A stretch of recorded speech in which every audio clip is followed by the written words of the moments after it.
आइए मेरे अजीज दोस्तों, हम हमारे जो इस प्रोग्राम के मेहमान खुसूसी हैं, आली जनाब इज़्ज़त माब और इलाके की आन बान शान हज़रत मौलाना मोहम्मद जव्वाद साहब वहीदी अल-कासमी दामत बरकातुहुल आलिया, उन तक पहुँचने की जसारत कर रहा हूँ और उन्हें बिला किसी ताख़ीर के शेर के साथ दावत दे रहा हूँ। उनसे गुजारिश कर रहा हूँ कि मेरी दावत कबूल करें। इस शेर के साथ हज़रत का इस्तकबाल है। ए जाने वफा जलवा दिखाने के लिए आ, इसका साया गुलशन को सजाने के लिए आ, बेताब निगाहों का भरम टूट न जाए, सोई हुई महफिल को जगाने के लिए आ। आली जनाब इज़्ज़त माब हज़रत मौलाना जव्वाद साहब अल-कासमी दामत बरकातुहुल आलिया। अल्हम्दुलिल्लाह नहमदुहु व नस्तईनुहुहु व नस्तगफिरुहु व नु'मिनु बिही व नतवक्कलु अलैहि व नऊज़ु बिल्लाहि मिन शुरूरि अनफुसिना व मिन सय्यिआति अअमालिना। मन यहदिहिल्लाहु फला मुदिल्ल लहु व मन युद्लिल्हु फला हादिय लहु व नशहदु अन ला इलाहा इल्लल्लाहु वहदहु ला शरीका लहु व नशहदु अन्न सय्यिदना व मौलाना मुहम्मद वअला आलिहि व अस्हाबिहि अजमईन। अम्मा बाद, अऊज़ु बिल्लाहि मिनश शैतानिर रजीम। बिस्मिल्लाहिर रहमानिर रहीम। लक़द कान लकुम फ़ी रसूलिल्लाहि उस्वतुन हसनह व क़ाला अल्लाहु तबारक व तआला फ़ी मक़ामिन आख़र व मा अरसलनाका इल्ला रहमतल लिल आलमीन। क़ाला नबी सल्लल्लाहु अलैहि वसल्लम सिल मन क़तअक औ कमा क़ाल सल्लल्लाहु अलैहि वसल्लम। अपने मरकज़ से अगर दूर निकल जाओगे, अपने मरकज़ से अगर दूर निकल जाओगे, खाक हो जाओगे, अफसानों में खो जाओगे। अपने मरकज़ से अगर दूर निकल जाओगे, खाक हो जाओगे, अफसानों में खो जाओगे। अपने परचम का कहीं रंग भुला मत देना, अपने परचम का कहीं रंग भुला मत देना। सुर्ख शोलों से जो खेलोगे तो जल जाओगे और अपनी मिट्टी पे ही चलने का सलीका सीखो। संगे मरमर पे चलोगे तो फिसल जाओगे और तेज कदमों से चलो और तसादुम से बचो। तेज कदमों से चलो और तसादुम से बचो। भीड़ में सुस्त चलोगे तो कुचल जाओगे। अपने मरकज से अगर दूर निकल जाओगे, ख्वाब हो जाओगे, अफसानों में ढल जाओगे। मुअज़्ज़ज़ सामईन, स्टेज पर रौनक अफरोज सदर मुहतरम उस्ताद मोहतरम हज़रत मौलाना मोहम्मद आदिल साहब कासमी दामत बरकातुहुल आलिया, अल्लाह तबारक व तआला इन्हें सेहत व आफियत के साथ उम्र दराज अता फरमाए। हमारे बड़े मुशफ़िक़ व मुरब्बी हज़रत मौलाना कमाल अहमद साहब साक़िब दामत बरकातुहुल आलिया, अल्लाह ताला इन लोगों का साया हमारे सरों पर तादेर कायम रखे। मैं अदना सा तालिब इल्म, बहरहाल हमारे अजीज दोस्त कह लीजिए, भाई कह लीजिए, जनाब ताहिर साहब, इन्होंने हुक्म दिया तो मैं कल भी हाजिर हुआ था, फिर आज हुक्म दिया तो मैं फिर हाजिर हो गया। बस दुआ कीजिए अल्लाह ताला चंद ऐसी बातें कहलवा दे जो हमारे लिए, आपके लिए, बस्ती वालों के लिए, सबके लिए मुफीद हो। मैं एक बात कहता चलूँ, हम तो उन अकाबिरीन को मानने वाले हैं। हज़रत मौलाना शाह इस्माइल शहीद दहलवी रहमतुल्लाहि अलैह का नाम सुना होगा। हज़रत मौलाना वो वाक़या हमने आपसे भी सुना है और दीगर लोगों से भी सुना है कि दहली की जामा मस्जिद में उन्होंने तकरीर की। एक बूढ़े मियाँ बेचारे सुनने आए थे, गौर से सुनने की बात है।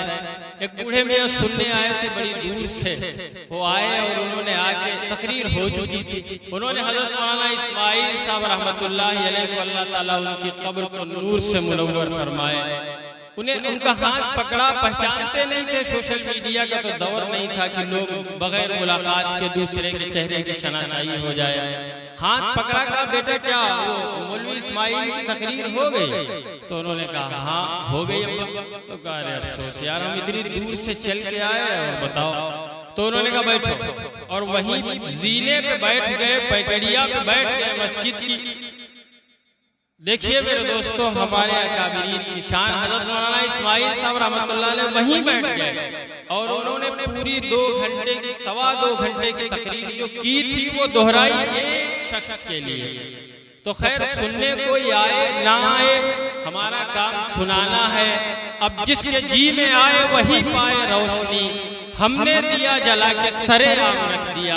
बहरहाल अल्लाह के नबी अलैहिस्सलाम ने सहाबा कराम से अर्ज किया कि जब तुम जन्नत के बागात से गुजरा करो तो खूब चर लिया करो, नफा उठा लिया करो। सहाबा कराम ने हैरत से अर्ज किया, प्यारे रसूलुल्लाह, दुनिया में जन्नत के बागात कहाँ मिलेंगे? आपने फरमाया वो महफिल, वो मजलिस, वो इज्तिमागाह, वो कॉन्फ्रेंस जन्नत की चरागाह, जन्नत की क्यारी है जहां अल्लाह और उसके हबीब का जिक्र हो। मैं बस्ती वालों से सिर्फ इतना कहना चाहता हूं कि हदीस की रोशनी में यह महफिल कोई आम महफिल नहीं है, बल्कि ये वो महफिल है जिसको खुद सरकार दो आलम सल्लल्लाहु अलैहि वसल्लम की ज़बान से जन्नत का बागीचा कहा गया है। अब अगर आपका ईमान इस जन्नत तक खींच कर नहीं ला सकता है आपको अपनी ख्वाबगाह से, बिस्तर से, तो कौन सी आप जमानत दे सकते हो कि ये ईमान आपको पुलसरात पार करवा सकता है, ये ईमान आपको जन्नत में ले जा सकता है?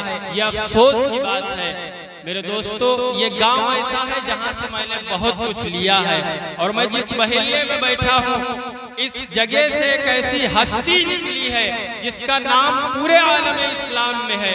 मैं ये जिम्मेदारी से कह रहा हूँ, जो बैक वक्त मुफस्सिर भी है, मुहद्दिस भी है, फकीह भी है, मुतकल्लिम भी है। हजरत मौलाना से ज्यादा कौन वाकिफ होगा? वो आपके बड़े भाई भी होते हैं। ये शर्फ हजरत को हासिल है। हजरत मौलाना मुनाज़िर अहले सुन्नत वल जमात अल्लामा इमाम अली दानिश रहमतुल्लाहि अलैह की बस्ती है। ये उनका मकान है, ये उनका महिल्ला है, ये उनका गांव है।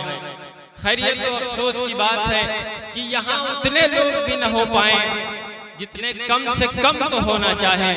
खैर, जो लोग आए अल्लाह ताला अजर अता करेगा, जो नहीं आए अल्लाह ताला उन्हें भी अजर दे, आने की तौफीक अता फरमाए। जिन लोगों ने इस महफिल को सजाया है, दामे दिरमे कदमे सुखने जिस तरह भी हिस्सा लिया है, अल्लाह ताला उन सबको अजर अजीम अता फरमाए।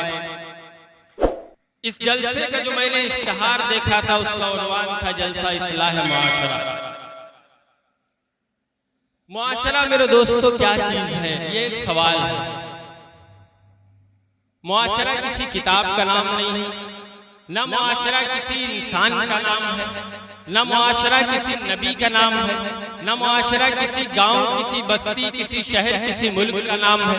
फिर क्या है मुआशरा? मुआशरा मेरे दोस्तों आसमान से कोई मुनज़्ज़ल मिनल्लाह शय नहीं है। मुआशरा कोई खास मौसम का नाम नहीं है। मुआशरा किसी रुत का नाम नहीं है। मुआशरा किसी महीने, किसी साल, किसी दिन का नाम नहीं है, बल्कि मुआशरा नाम है आपस की जिंदगी का। जो लोग एक दूसरे के साथ मिलजुल के रहते हैं, उसी रहने सहने का नाम मुआशरा है। अब दूसरी चीज है, इस वक्त एक बात बहुत जैसा कि यही जलसा इस्लाह मुआशरा है कि मुआशरे में बड़ी बुराइयां हैं, मुआशरा बिगड़ चुका है, मुआशरा बद से बदतर हो चुका है, मुआशरा खराब हो चुका है। मुआशरे के खराब होने का क्या मतलब है? बिगड़ने का क्या मतलब है? मुआशरे में क्या खराबी, किस तरीके से मुआशरा खराब होता है, ये मेरे दोस्तों समझने की बात है। पहली बात तो यह है कि मुआशरा नाम है, हम लोग जो ये मिलजुल कर एक साथ रहते हैं, हमारे इस रहने सहने का नाम मुआशरा है। और मुआशरे की खराबी यह है कि हम खराब हैं, आप खराब हैं, लोग खराब हैं, हम अफराद बिगड़ गए। जो लोग एक साथ मिलकर रहने वाले लोग हैं, इंसान बिगड़ गए, मुआशरा बिगड़ गए। अब सुधरेगा कैसे? जलसे से नहीं सुधरेगा, जुलूस से नहीं सुधरेगा। हम सुधर गए अभी मुआशरा सुधर जाएगा, क्योंकि मुआशरा मेरे दोस्तों कोई खास शय नहीं है, कोई ऐसी चीज नहीं है कि जिसको सुधार दिया जाए, कोई ऐसी किताब नहीं आई है कि जिसको ठीक कर लिया जाए, किसी साल या महीने का नाम नहीं है, किसी मखसूस इंसान का नाम नहीं कि जिसको सुधार दिया जाए, बल्कि मेरे दोस्तों मुआशरा इस आपसी जिंदगी का नाम है। अगर हम लोग सुधर जाए, हम सही हो जाए, हमारा मुआशरा सही हो जाएगा। मैं सिर्फ एक बात अर्ज करना चाहता हूँ आपके सामने, उसके बाद इजाजत दूंगा, वक्त भी ज्यादा हो गया है। मुआशरे में जहाँ बहुत सी खराबियां हैं, उनमें से एक बड़ी खराबी यह है कि हमारा नौजवान मगरिबी तहजीब की तरफ मायल है। बल्कि मैं माजरत के साथ ये कहूँ कि मगरिबी तहजीब वो तहजीब कहने के काबिल नहीं है, बल्कि बद तहजीबी कहिएगा। मगरिबी तहजीब का मतलब यूरोपी तहजीब, अंग्रेजी तहजीब, कुफ्फार की सकाफत, ईसाइयों का तौर तरीक, बिलखुसूस यहूद और नसारा का तौर तरीक, हमारा नौजवान उसकी तरफ तेजी से मायल है। आप देख लीजिए लिबास में, आप देख लीजिए चेहरे मोहरे में, वो समझते हैं कि ये कुर्ता पाजामा मौलवियों के नामजद है, वो यही पहन सकते हैं, हमें नहीं पहनना। ऐसा नहीं है मेरे दोस्तों। हज़रत मूसा अलैहिस्सलाम का वाक़या सुना होगा, पैरों तले आपके जमीन निकल जाएगी। अल्लाह के जलीलुल कद्र नबी हैं थे मूसा अलैहिस्सलाम, उन्होंने अर्ज किया कि अल्लाह तूने फिरौन को नजात नहीं दी, लेकिन इन 80,000 जादूगरों को नजात दे दी है। हज़रत मौलाना बैठे हुए, जिम्मेदारी के साथ ये अर्ज कर रहा हूँ, रिवायत मौजूद है मुस्तदरक हाकिम में, इसके अलावा दीगर किताबों में ये रिवायत मौजूद है। अल्लाह के नबी अलैहिस्सलाम से मनकूल है, मूसा अलैहिस्सलाम से अल्लाह ने फरमाया कि ऐ मेरे हबीब, ऐ अल्लाह के रसूल, ऐ मेरे प्यारे नबी, मैंने उन 80,000 जादूगरों को इसलिए हिदायत दी और फिरौन को हिदायत इसलिए नहीं दी क्योंकि वो 80,000 जादूगर ऐसा लिबास पहन के आए थे मूसा, जैसा लिबास तुम पहने हुए थे। मुझे ये पसंद नहीं आया कि मेरे हबीब जैसा लिबास कोई पहने और वो जहन्नम में चला जाए। अब आप बताओ मेरे दोस्तों, इस लिबास की अहमियत हुई या नहीं हुई? हो सकता है अल्लाह ताला सिर्फ और सिर्फ इसी लिबास की वजह से हमें नजात दे दे। हम क्यों दूसरों की तहजीब की तरफ मायल हैं? मैंने जैसा कि अर्ज किया था, अपने मरकज से अगर दूर निकल जाओगे, ख्वाब हो जाओगे, अफसानों में ढल जाओगे, अपनी मिट्टी पे ही चलने का सलीका सीखो, संग मरमर पे चलोगे तो फिसल जाओगे। दे रहे हैं तुम्हें जो लोग रिफाकत का फरेब, जो लोग तुम्हें ये समझा रहे हैं कि हम तुम्हें चांद पे ले जाएंगे, हम तुम्हें आसमानों पे आबाद कर देंगे, हम तुम्हें हुकूमतें देंगे, हम तुम्हें डिग्रियां देंगे, तरक्की देंगे, दे रहे हैं तुम्हें जो लोग रिफाकत का फरेब, उनकी तारीख पढ़ोगे तो दहल जाओगे। मेरे दोस्तों, हम जिनकी तारीख की तरफ मायल हैं, मैं एक वाकया सिर्फ सुनाना चाहता हूँ, एक वाकया सुनाना चाहता हूँ। हजरत मौलाना पीर जुल्फ़िकार साहब नक्शबंदी दामत बरकातुहुल आलिया, अल्लाह ताला उनकी उम्र दराज फरमाए, पड़ोसी मुल्क के रहने वाले हैं, बड़े पीर हैं, अल्लाह वाले हैं। उन्होंने एक वाकया नकल किया है अपनी किताब में और तकरीर भी उन्होंने की, तो यह वाकया सुनाया कि यूरोप के किसी मुल्क का वाकया है। वहां एक माँ ने जाकर के अदालत में यह दावा किया अपने बेटे के खिलाफ। अब गौर से सुनना, दावा क्या था? दावा क्या था? बड़ा अजीब है यार। आप जिन लोगों से मोहब्बत करते हैं, जिनकी जबान आपको पसंद है, जिनका लिबास आपको पसंद है, जिनका चेहरा मोहरा आपको पसंद है, जरा देखिए उनके घरों का हाल। मेरे दोस्तों, उनकी तहजीब देखिए, उनके अंदरूनी क्या हालात हैं आप देखिए। उस माँ ने जाके अदालत में दावा किया कि मेरा बेटा मुझसे नहीं मिलता, मेरे पास नहीं आता, मैं दिन भर इंतजार करती रहती हूँ, काश कि वो 10 मिनट के लिए मेरे पास आ जाए, 2 मिनट के लिए मेरे पास आ जाए, मेरे पास नहीं आता, मुझे रोटी नहीं खिलाता, बात नहीं करता, सलाम नहीं करता, हाल नहीं पूछता। हाँ, उसने एक कुत्ता पाल रखा है, वो उस कुत्ते को रोज नहलाता है, धुलाता है, उसको चूमता है, उसे खिलाता है, अपने साथ सफर पे ले जाता है। जज ने उसके बेटे को तलब किया। पर्दा नशीन खवातीन, हमारी माएँ बहनें यहाँ मौजूद हैं, वो भी इस वाक़ये को सुने। हमारी नौजवान बच्चियों में ये खराबी भी आ रही है, उनको भी बहुत शौक हो रहा है बेपर्दा होने का, आवारा होने का। ये तमाम चीजें उनके अंदर आ रही हैं, उन्हें समझाया जा रहा है गैरों की तरफ से, इस्लाम दुश्मन अनासिर की तरफ से बिलखुसूस हमारी बच्चियों में ये बात डाली जा रही, उनके जहनों में सवाल डाला जा रहा है कि तुम्हारा चेहरा बंद कर दिया जाता है, तुम्हारा जिस्म काले कपड़े में ढक दिया जाता है, क्या तुम्हें माशरे में निकलने का हक नहीं है?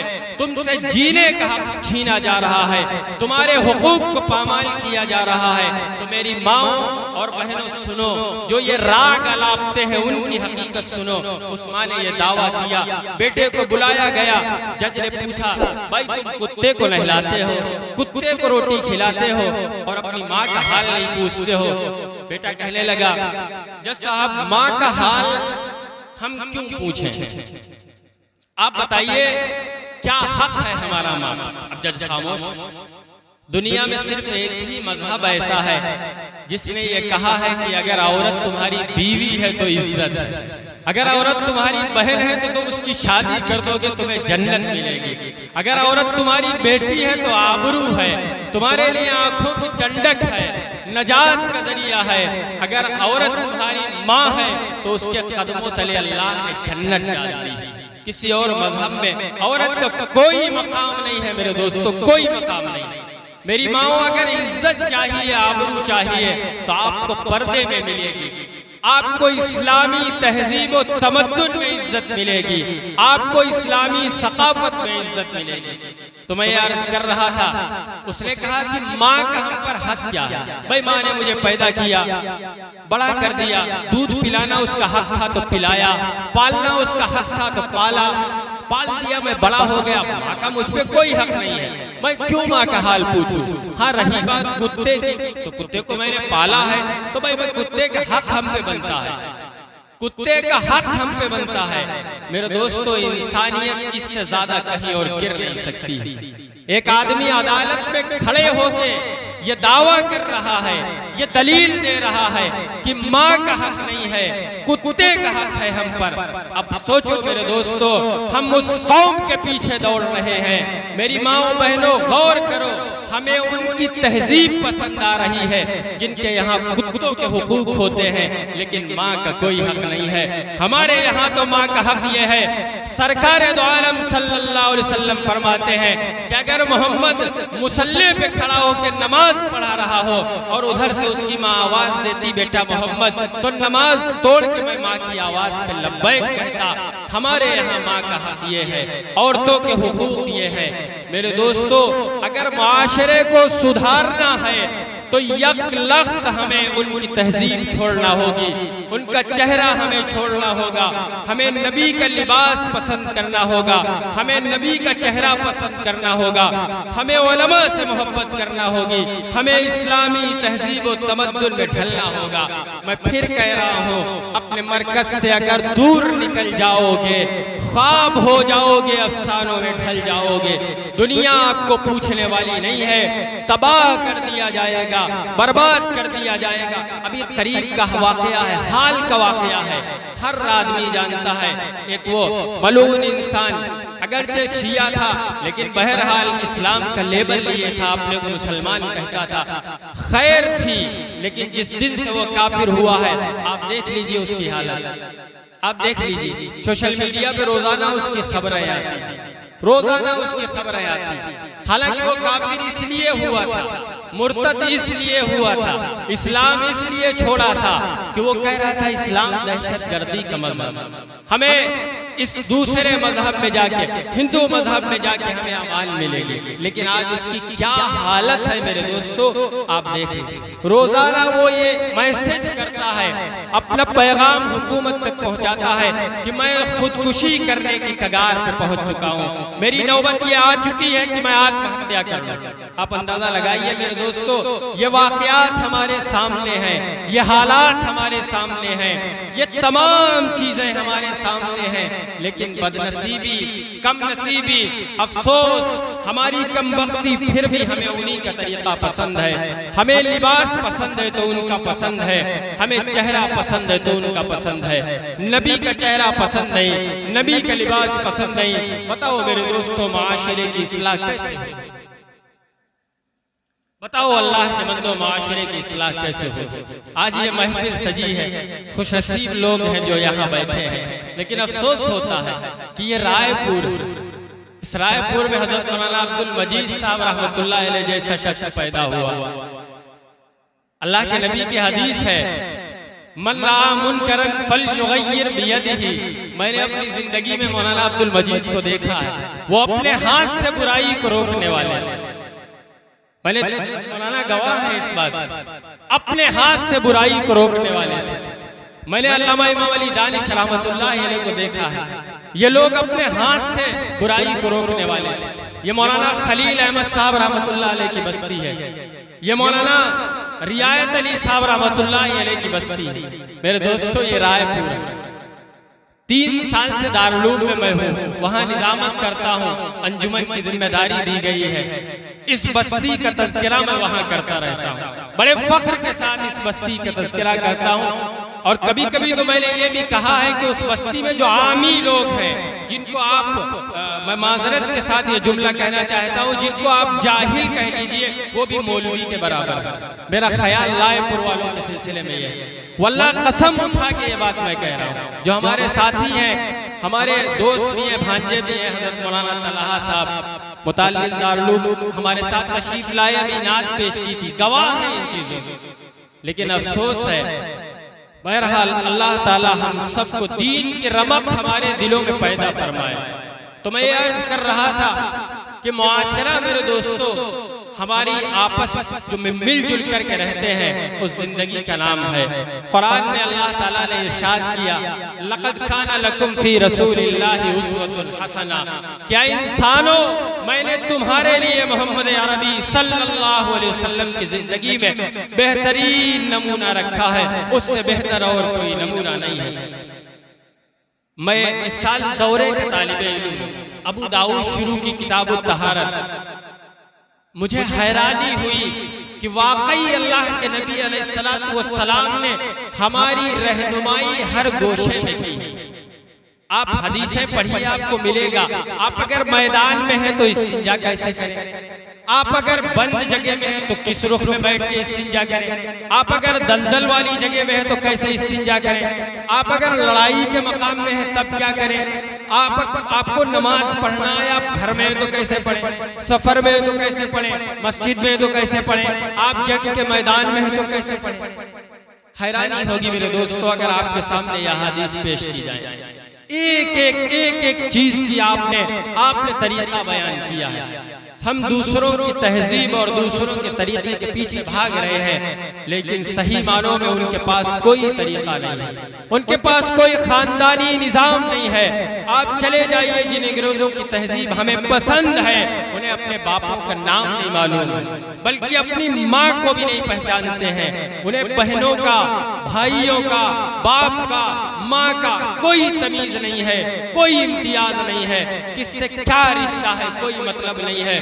उनको बस अपनी ख्वाहिश पूरी करना है, जानवरों की तरह जिंदगी गुजारना है। आप उनके साथ कभी इत्तेफाक हो, आप देखिएगा, दूर से हमें बहुत पसंद आते हैं, लेकिन मेरे दोस्तों सफेद चमड़ी में ऐसा सियाह दिल लगा हुआ है। कुरान ने ऐलान किया है कि ये लोग तुम्हारे दुश्मन, यहूद और नसारा के सिलसिले में अल्लाह के नबी अलैहिस्सलातु वस्सलाम को ये बताया गया, सहाबाए कराम को ये तलकीन दी गई, क्या लोगों तुम ईमान वाले नहीं हो सकते हो जब तक कि तुम दूसरों से मोहब्बत करने वाले रहो। हदीस में आता है, मन तशब्बह बिकौमिन फहुव मिनहुम।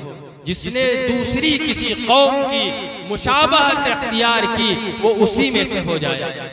अब मुशाबहत का मतलब क्या है? मुशाबहत का मतलब यह है कि हम गुफ्तगू में उनकी मुशाबहत इख्तियार करें, हम चाल चलल में उनकी मुशाबहत इख्तियार करें, हम अपने लिबास में उनकी मुशाबहत इख्तियार करें, हम अपने चेहरे मोहरे में उनकी मुशाबहत इख्तियार करें। मेरे दोस्तों, क्या यह बीमारी हमारे अंदर नहीं है? हमको मालूम है कब मौत आएगी, हम अभी नौजवान हैं। बड़ा अजीब वाकया है, एक साहब का हमारे जानने वाले हैं, नाम नहीं लेंगे, उनसे कहा दाढ़ी रख लो, तो उनकी अहलिया मोहतरमा ने अर्ज किया अभी से बुढ़े हो जाए। मेरी माएँ बहनें मौजूद हैं, मैं हाथ जोड़ के उनसे दरखास्त करता हूँ कभी अपने शौहरों के बारे में ये तसव्वुर न रखो। क्या हज़रत आयशा रज़ी अल्लाह ताला अन्हा के शौहर, क्या हज़रत खदीजतुल कुबरा रज़ी अल्लाह ताला अन्हा के शौहर बदसूरत थे? क्या आप ये कह सकते हैं? अगर एक बार भी ये कह देंगे अल्लाह की कसम आप दायरे इस्लाम से निकल जाएंगे, आप मुर्तद हो जाएंगे। क्या नबी के चेहरे पे दाढ़ी नहीं थी? जिसके चेहरे पे दाढ़ी हो वो बुढ़ा है। ये सब नौजवान तशरीफ फरमाए, ये बुढ़े हैं। अल्लाह के लिए ये तसव्वुर छोड़ दो, अल्लाह के लिए तसव्वुर छोड़ दो, खुदा के लिए तसव्वुर निकाल दो। अगर चेहरे पे दाढ़ी है, ये नबी अलैहिस्सलातु वस्सलाम की सुन्नत है, शाइरे इस्लाम में से है। क़यामत के दिन अल्लाह के नबी अलैहिस्सलातु वस्सलाम इससे पहचानेंगे, क़यामत के दिन इस उम्मत की शनाख्त होगी। ये दाढ़ी हज़रत इब्राहीम अलैहिस्सलातु वस्सलाम, और एक मरज़ में अर्ज कर दूं यहाँ पे, बड़ी महीन सी बात है, बारीक सी बात है। वक्त हो गया है,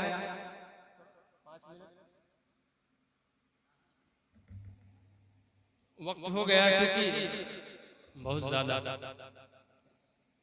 बड़ी महीन सी बात है।